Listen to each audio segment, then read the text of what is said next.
Halo guys, kali ini kita akan membahas mengenai virus. Berikut tujuan pembelajaran yang diharapkan setelah kalian menyimak video ini.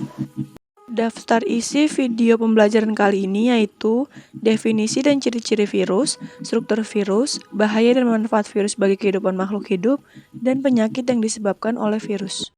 Adapun sasaran video pembelajaran ini yaitu untuk peserta didik SMA kelas 10. Mari kita mulai pembahasannya. Apakah kamu tahu apa itu virus? Virus itu merupakan organisme yang berukuran sangat kecil dan memiliki molekul asam nukleat, DNA, atau RNA yang terhubung dalam lapisan pelindung protein atau kapsid. Ciri-ciri virus itu yang pertama hanya hidup pada sel hidup atau bersifat parasit intraseluler obligat. Misalnya virus berkembang biak di dalam embrio ayam yang masih hidup. Virus tidak memiliki enzim metabolisme dan tidak memiliki ribosom ataupun perangkat atau organel sel lainnya. Namun, terdapat beberapa virus yang memiliki enzim untuk proses replikasi dan transkripsi. Contohnya virus herpes. Virus memiliki ukuran yang paling kecil dibanding kelompok taksonomi lainnya. Ukuran virus paling kecil yaitu dengan diameter 20 Nm dan jumlah gen 4. Virus juga tidak dikategorikan sebagai sel loh, karena hanya berisi partikel penginfeksi yang terdiri dari asam nukleat yang terbungkus di dalam lapisan pelindung atau kapsid.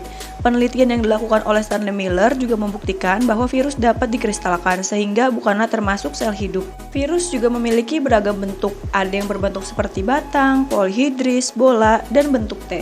Nah, kira-kira apa saja ya komponen struktur penyusun virus? Yang pertama ini ada materi genetik, yaitu DNA atau RNA. Yang kedua ada kapsid, yang ketiga ada selubung ekor, yang keempat ada serabut ekor, dan yang kelima ada jarum penusuk. Kalian tahu tidak bahwa selain membawa bahaya, virus juga membawa manfaat loh? Nah, yang pertama kita bahas dulu bahaya virus.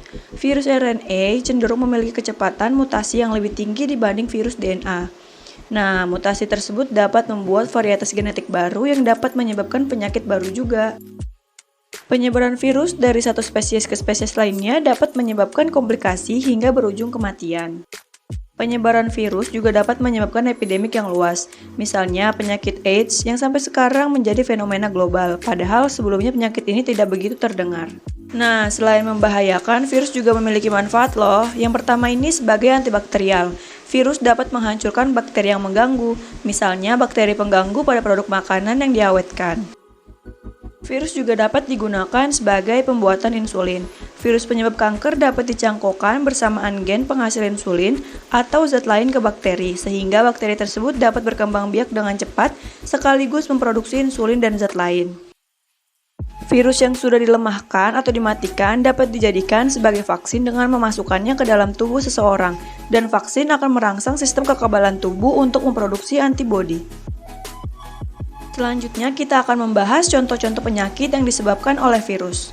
Virus ini tidak hanya dapat menyebabkan penyakit pada manusia, tetapi pada tumbuhan dan juga hewan bisa loh. Mari kita bahas bersama. Yang pertama, penyakit pada tumbuhan. Contohnya itu seperti mozaik. Pada tanaman yang terinfeksi menunjukkan bercak-bercak pada daun atau buahnya. Contoh tanaman yang dapat terinfeksi seperti tomat, labu, tembakau. Yang kedua, burik kuning, menyerang tanaman padi dan aster melalui plasmodesmata sehingga menyebar ke seluruh tubuh tanaman. Yang ketiga, penyakit kerdil, tanaman yang terserang virus tungro pertumbuhannya akan terhambat sehingga tampak kecil. Penyakit pada hewan, yang pertama ada polioma, merupakan tumor. Contohnya itu tumor pada bebek. Yang kedua, Newcastle disease, menyerang sistem saraf pada ternak unggas. Contohnya ayam. Yang ketiga, rabies, dapat menyerang anjing, kucing, monyet, dan hewan lainnya. Selanjutnya, penyakit pada manusia.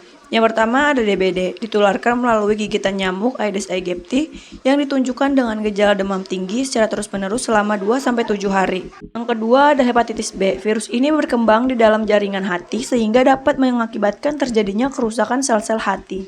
Yang ketiga, virus influenza disebabkan oleh infeksi virus ortoneovirus, ditularkan lewat udara dan masuk ke dalam alat pernapasan. Sampailah kita pada akhir pembahasan. Berikut ini latihan soal yang dapat kalian gunakan untuk mengukur sejauh mana pemahaman kalian setelah menyimak video ini.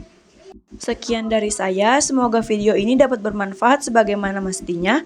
Terima kasih dan sampai jumpa di lain kesempatan.